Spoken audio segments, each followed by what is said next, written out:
Hermvids with Mr. Hermit. Educational videos about reading and writing. Whatever happened in Creative Writing 1?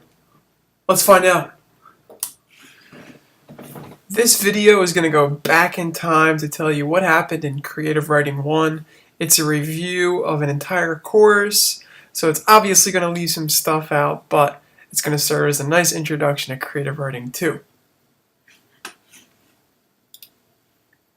Creative Writing 1 was all about Writer's Voice. No, not NBC's The Voice with Shakira. Writer's Voice is the unique way an author represents themselves through the choices they make in their writing. It's that voice you hear in your brain as you read someone's poem, someone's novel, someone's story. They make a lot of choices when they write, and they do so for specific reasons. So we learned all about this in Creative Writing 1. Here are some skills that authors use to fine-tune their writer's voice. Great authors have become experts on how to use these skills, and yes, writing is hard, but these skills can be used for you to more clearly represent yourself as who you are through your writing. So there's diction, which is your word choice, the specific words that you choose to use. There's your use of details, the specific information you choose to share. Figurative language is something that is a hallmark of good writing. It's non-literal language like similes, metaphors, hyperboles, personification. They use imagery. That's the specific senses and the details associated with them. They arrange their writing in specific ways using syntax, including punctuation and how you build sentences. And then they play with tone, which is the attitude towards the audience and the piece. A combination of all these things makes writer's voice. You guys learned this in Creative Writing 1. Now the point of Creative Writing 1 was for you guys to understand that you can alter your use of these elements to represent your own writer's voice, your own unique perspective. Once you figure out how to use all those skills, just like Billy Shakespeare here, you can more accurately represent yourself. And we did that through studying master writers. So I took a piece of Edgar Allan Poe's short story, A Telltale Heart, because he has such a specific writer's voice. And we're going to real quickly look at the diction, detail, figurative language, syntax, and tone, so you have a better idea of exactly what I'm talking about. Now this is a little graphic, so if you've read Edgar Allan Poe before, you kind of understand what this is all about. Here it is. If still you think me mad, you will think so no longer when I describe the wise precautions I took for the concealment of the body. The night waned, and I worked hastily, but in silence. First of all, I dismembered the corpse. I cut off the head and the arms and the legs, and took up 3 planks from the flooring of the chamber and deposited all between the scantlings. I then replaced the board so cleverly, so cunningly, that no human eye, not even his, could have detected anything wrong. There was nothing to wash out, no stain of any kind, no blood spot whatsoever.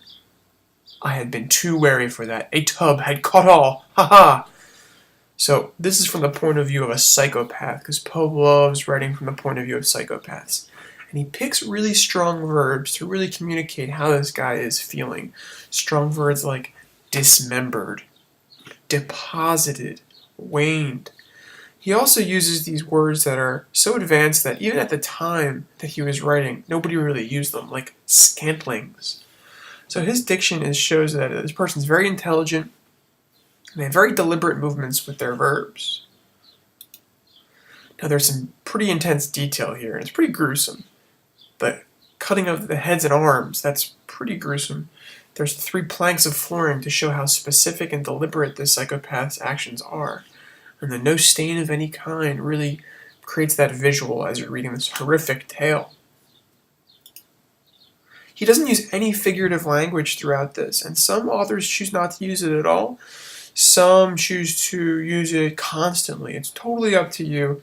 It really represents who you are as a writer based on how much you want to use and what type, and for what purpose. He does use imagery, no blood spots, there's silence. It's a classic Poe line there. He always shrouds his stories in silence. His syntax is incredibly intricate. He uses dashes to keep his sentences going for punctuation.